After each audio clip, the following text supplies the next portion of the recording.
And we are back, and we just finished Ron's Gone Wrong from 2021, rated PG-13 with a runtime of 1 hour and 47 minutes. It's currently streaming on what app did we watch it on? Disney Plus. Disney Plus. I'm going to go around the table and get impressions. Olive G, what did you think about this movie? I thought it was good. What did you like about it? I don't know. This kid who lives basically on a farm got like the most expensive toy in the world. Mm-hmm. He didn't really live on a farm. He just lives in a weird house in a neighborhood. It looks like a farm. Yeah. Well, his grandma, it seems, is very to the earth. Farmy. They have a goat. They have a goat. Chickens and, Goat and chickens. You know, for some reason, that's making me think about that woman who slept with that goose in A Boy Called Christmas. Woman who slept with a goose and a boy called Chris. Oh, yes, that crazy old lady. The one who was mean to him, right? Yeah, that old hag. I guess she's similar to that, but this is like she's like some old world grandma who's like clearly like right off the boat from Russia. Yeah. And there's just tons of like dried meats and cheeses hanging from the ceiling, every inch of ceiling in their home. She makes all this kid's like gifts out of wool from this goat, even though the kid is incredibly allergic to it. Yeah. Mends everything. And also like cooked like hen legs or whatever. Yeah, the kids are eating chicken feet. Although it looked pretty tasty. I'm sure if it's deep fried, then I'm sure it's scrumptious. Did you have a favorite character in this movie, Olive G? Ron. What'd you like about Ron? How he was funny.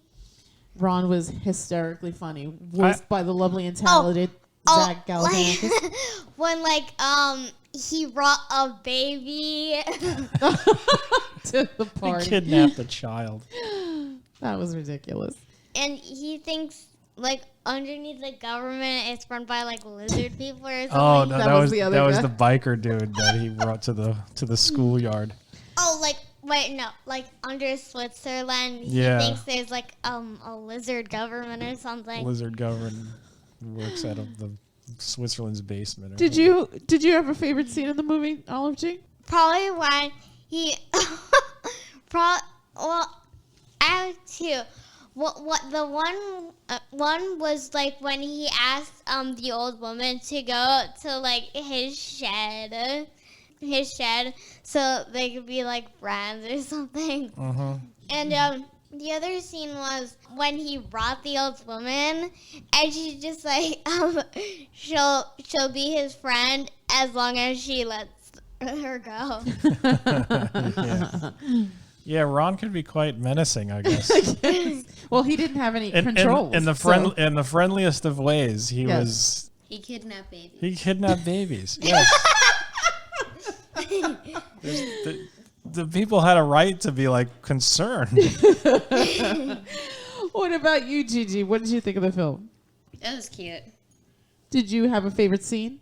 I also like when he said that the old woman would friend him if he let her go, like he was keeping her hostage. Why did you think it was cute? It was a cute movie. Well, what about it was cute? This kid trying to have her for a friend. Looking for a friend, yeah. Did you have a favorite character? No. No? Okay. Did you like Barney? Yeah, sure. Yeah. Did you like Ron? Yeah. Did you like Donka? Was that her name? The grandmother? Oh, yeah, definitely. Donka was crazy. Yeah. She had that goat with her, like, everywhere. Did you like Savannah? Poof Girl? No. I didn't really care for any of the friends either. No? No. Richie? She was insane. She was going to, like, drill him. And also in that scene, like, she broke the door by putting the drill into it.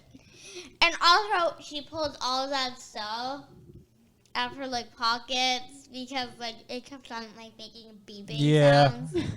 Yeah. Somehow she pulled out a pan with a sausage in it. I was like, where do you hide that? Where was that hidden? What about you? What did you think? I thought it was okay. Also a rock. I gotta be honest. I don't know if this was really for me. Yeah, no. It was This is not for us. Absolutely. As G said, it was cute, but it really wasn't for me. And I'll confess, I did doze off like once or twice during the movie. I pulled a U. Look at you. Yeah, but I gotta say, the design for Ron was really brilliant. I loved the way Ron looked. You the know, face, as soon as the little arms, and the way the wheels were mounted on his lower body there. I thought that was very, very clever. I thought if they're gonna build something, build Ron. Yeah. Seriously. I mean, 5 minutes into the movie, I think I turned to you and I was like, I want a Ron for me. Yeah, I wouldn't mind something like that going around. It was adorable. Yeah. Well, even as psychotic as Ron was, he was adorable. doesn't Amazon have like a little robot? It doesn't look like Ron. doesn't If it look looked like like Ron, I'm sure it would be selling like crazy, but it doesn't look like Ron. No. Yeah, Amazon. I think we're a long ways away. I wish from we Ron. could have that robot. I would love a little Ron. Although would the cat and the rabbit be Fake version terrorized? of Ron. It's Amazon. They wouldn't care. You sure? Yeah. I'm sure the cat would be like, "What is this?" Yeah, he would be a little disturbed, but unless I think the rabbit wouldn't care. yeah. I think the rabbit would be like, "Whatever." Yeah, it's just another thing I want to chew. Well, I don't think he could chew on it because I think he has like a smooth surface. I'm sure Greyjoy would find a way. Would like Yeah. try and chew on his arm or his leg. Chew on his wheels or something. Or something, yeah. Yeah, that bunny gets into a lot of mischief. Or what if they made him like sort of like Baymax with that sort of like exterior? That cushy exterior. Yeah. Yeah. You know what was funny? Was Zach Galifianakis the voice of Baymax too? Because their voices sounded so similar. Was he? I don't know. I have I to don't check. know. The child has my phone, so I can't really tell you right now. But I was very, very surprised at the voice. I mean, it seems like that. What's his name? Can I look at my phone really quick? It looks like Jack Dylan Grazer, who also did the voice of. Oh God, Bernie. no, he was Luca's friend. What was Luca's friend's name? Oh, Alberto? Alberto, right? He was Alberto in that Oh, movie. he was? Yeah, I told you that. He was also Shazam's little brother. Oh, Freddie. that's who that That's is. that kid. Yeah. Oh, okay. So he does a lot of voice work, it seems. No? Hey, it's. I wish I could do voice work. Oh, my gosh. I don't think I have the voice for it or the connections or any of that stuff. But God, that seems like a great job. You don't know how I know. Here, sit in his booth for an hour and pretend to be somebody else. Yeah, yeah. I was really surprised. I was most surprised that Olivia Colman was the grandmother. That's That was shocking. like, yeah, that threw me off because I was like, that's like The so one- the Ed one Helms from- is on this the one from from the father. the father. Yeah, her. Jeez. She was also in Hot Fuzz. She was one of the cops, wasn't Oh, she? yeah. She's been in a lot of stuff. Yeah. Yeah. She's, But I mean, you well, think of she's her an more. English actress. Yeah. Wait. English The British actors just are wanna just work. like give us. We just want to work. Yeah. We don't care what it is. Oh, an American movie? Count me in. Yeah, sure. Why not? Yeah. So, I mean, some of these guys, like Rob Delaney, played sort of the business tech guy, Andrew. The douchey, like. Very different from Home Sweet Home Alone. Yeah. Not likable in the slightest. Was willing to let a child die in the wild Yep.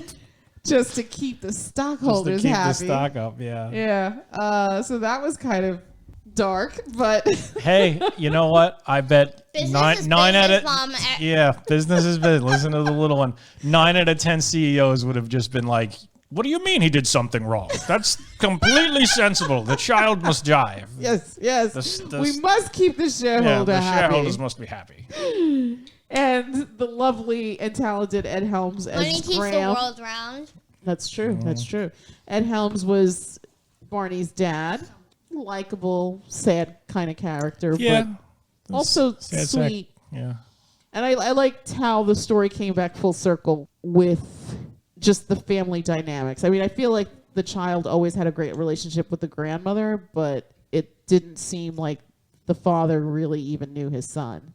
I think He was he was so busy working and that he never took the time to really yeah, Care never for took the him. time not and care for him, but just to really communicate. I you guess. know, dead mother.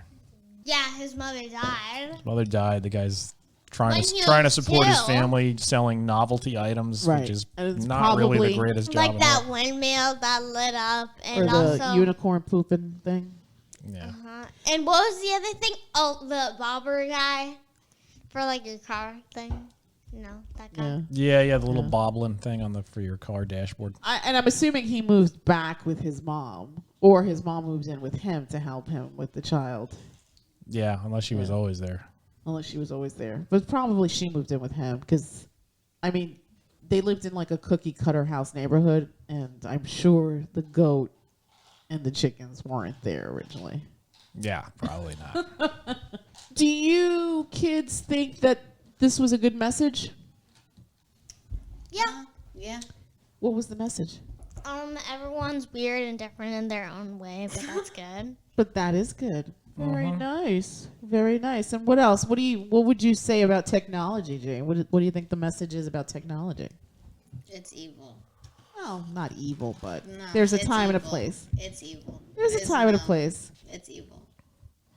It's all consuming It is all consuming. Exactly. if we let it be, If we let it be, right?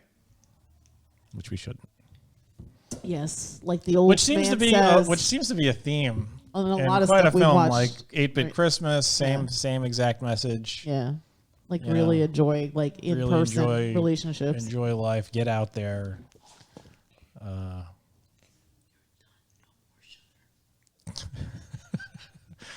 Anyway, so what numbers should we give this? Olive, you go first. yeah. What would you give this? 8. An 8. Okay. Gigi, what would you say? 1 to 10. 7.5. I think I would just give this a 7. Boo! Boo! Boo! I'm sorry, girl. I feel like there's other movies I've liked more than this. This was a good movie, and it doesn't take 7 is not a bad number. It's a good number. It's just it wasn't. Oh, look at that bunny! It wasn't Kubo. It wasn't Inside Out. Yeah, exactly. It wasn't even 8-Bit Christmas, even though it's not Are really you animated. kidding me? You disgust me, mother. You disgust me. I like this movie more than 8-Bit Christmas. Really? I think Yeah. 8-Bit Christmas is better. I could see Olive liking this movie. Yes.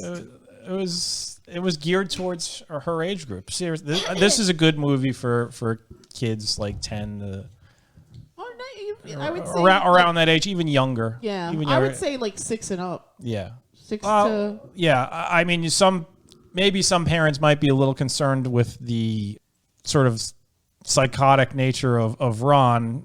There were several moments. How he was going to pull that kid's head off. Yeah, there were. I mean, he was going to murder that chicken. There were several moments where I could see a really nervous parent or anything just being like, "This is I don't want to influence my child in a bad way." Because Ron does when he's learning about life and he's learning that it takes 8 joules of energy to pull something's head off. He's he's constantly testing that theory out, and then he's like hurling cleavers.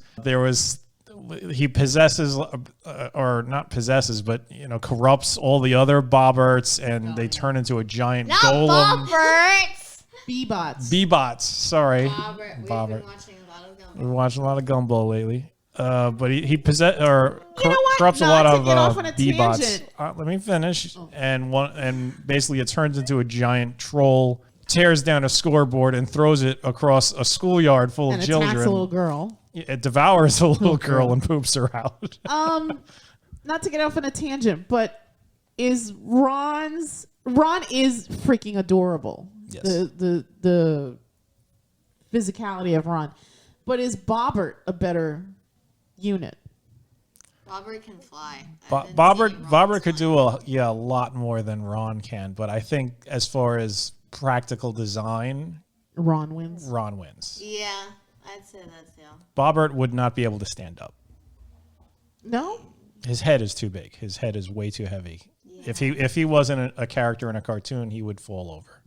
He's adorable though. I love do Bobbert. Yeah. I do like Ron better, only because he's so cute. It's like this little glowing egg, right? He's just like this little glowing egg. I don't even know how to describe him. He seriously is adorable. Yeah. Yeah, I mean, whatever studio made this, get on that. What do you get? Make a thing with Apple and make this thing happen. Make Ron. Yeah, please make Ron. I would totally invest in a Ron. Apple, Amazon, and that. Well, they were clearly trying to mimic Apple. Yeah, with absolutely. with the whole bubble company. Yeah. Yeah. And like their little. Did I get your number? I would give this a 6.5. Ooh, Boo! less than me. Boo! It like I said, it just Shame on it was you, it was Dad. it Shame was on you. it was okay. Shame. It was okay. Shame. She's ringing a bell when you say it. Shame. It was okay, but it I as still far can't as believe that's Rebecca from Ted Lasso. yeah, it's okay. It didn't hit me in the right way. I don't know. I expected to cry, and I didn't. Yeah, it didn't. There wasn't any real tear jerking moments. was sweet, though. Even at the end, it had a bit of a sweet ending, but none of the characters really grabbed me so much. I kind of didn't really like when he was talking about, oh well, you do have friends, or he did have friends, and they were like the girl and that kid who with the pranks. Rich, and then there was the kid, the video game obsessed kid, which I don't even think they said his name. I think they probably did. Scoreboard of his phone, it said Noah or something. Noah, yeah, that's right. And then the other girl. And those Science characters were just kind of really underdeveloped and never really explained why they weren't friends with him anymore. Well, probably because after that birthday party. Yeah, but even still, that part of it felt broken to me. You Well, know? I think like I could see kids growing up and changing and whatnot, but well, I mean, I don't know. It just what felt grade would you a little say bit too contrived. What grade would you say these kids were? They had to be at least 5th grade, maybe. I gotta be honest. I don't know. It's hard to tell with cartoon characters with giant heads and skinny bodies. The last actual birthday party he had at his house, he was 6 years old. So I don't know if his mother was still alive, because it seems like from the montage that the grandmother threw this like... He said that his mother died when he was 2. Okay. I thought he said 2 years ago. No, I'm pretty sure he said my mom died when I was 2. So he was really little. Okay, so he's isolated because of that. And little kids are little kids. I think little kids are more forgiving and loving, especially when they're just in that school setting and they're just socializing. So 6 years old is probably like 1st grade. The difference between 1st grade to 5th grade doesn't sound like it would be a lot, but it is vast. I am assuming that Rich didn't dress like Rich does in 1st grade as he does currently, right? I'm sure Savannah is a completely different child than what she was in 1st grade. So, and I think the point here, even though to your point, even though it wasn't explained like this kind of isolation of Barney, I think the crux of the story was trying to imply that as kids get older, they change. And it doesn't have to be I'm not overnight. I'm not disagreeing with that. I'm just saying that the way they wrote it, it just didn't feel genuine. There was just something missing. Maybe there was maybe there should have been a little bit more added to it, or maybe a little bit more interaction between the kids, because from what I got, like my initial impression was he was never friends with Rich. Right. It seemed like Rich was a bully. It seemed like Rich was the school bully. And he just always wanted to harass Barney. Yeah, and that I don't get. Like if we were then you find out, oh, we were once best friends. Why? What? Because some crazy party happened, and now you're just enemies now. Yeah. That didn't make any sense to me. No, I agree with you. They should have probably explored that a little bit more. I'm assuming because the father, it seemed like the family was just keeping their heads above water, right? Yeah. So the fact that the father didn't buy this child the Bebot to begin with. Right. Well, he had no idea what it was. True. But the father was oblivious. Right. So that's like a point against, believe it or not, Barney, because he just didn't know. And I mean, even the father acknowledged, like, if his wife was still there, she would have known. She would have absolutely known what Barney wanted and what Barney liked. Yeah. And I think that made him sad. And even though he worked from home, there was still this divide between the father and the son. They just didn't really connect. And I don't think that either of them made an effort to. So Yeah, that was another thing. they weren't bad people. They were just... To me, it felt like the writers needed Barney to be by himself and lonely. Right. Well, that's the whole point, right? But they didn't build or give enough clues or context to make me realize that, okay, well, this sort of makes sense as to why he is. It just wasn't there or obvious enough for me, and I agree with you. That sort of dragged it down, because there's plenty of kids animated fare where you have the lonely kid, and you get the relationship between them and their guardian, or them and their friends, or them and the new being that has come into their life, right? And they just do a better job of it. Yeah. This Barney was just by himself, and I never really got a sense of why. I don't know either. I mean, I could speculate. I mean, I have my own theories, but again, and that's me, just my interpretation. So I'm just bringing my own take on it. But and to me, it couldn't have just been because he didn't have a GoBot or whatever the hell these damn things were called. Bebot. He didn't have a Bebot because the Bebots were a fairly new thing. Right. But anyway, well, I think we're giving too much of a deep dive on something that really doesn't deserve a deep dive on. I think I disagree. This is a kids movie, and the kids liked it. Our 10-year-old loved it, so that's the most important thing. Right. This definitely is for younger audiences. It's definitely for younger audiences. It's not intolerable for an adult. I found it cute. I found things about it to like. It just didn't hit it for me. So that's where 6.5 comes from. It was okay. Yeah, there's definitely more dynamic children's films. Yes, absolutely. And especially the great ones that appeal to both adults and children. Yeah. This wasn't that, but it's still I would recommend it. I think it's lovely. If you got a kid and they want to watch a cute little movie with a cute little robot that's kind of psychotic and you don't mind that, wrong gone wrong, right? It's PG. It's PG. I mean, there's nothing objectionable. I thought you said it was PG-13. Did I say? I don't know. Oh, she took there's my phone. There's no way that this movie is PG-13. Yeah, I don't think it's PG-13. It's got to be PG. Well, you said PG-13 in the beginning of the review. Mom said PG-13 for it's a PG. PG. Yeah, it's PG. Okay. Yeah, it's PG. Someone's not listening. Someone's not paying attention to what they're reading. I said PG. We'll roll it back. We'll see. Roll it back. We'll see. All right. So that's it from us, and we'll bid you all a good night. Good night. Good night.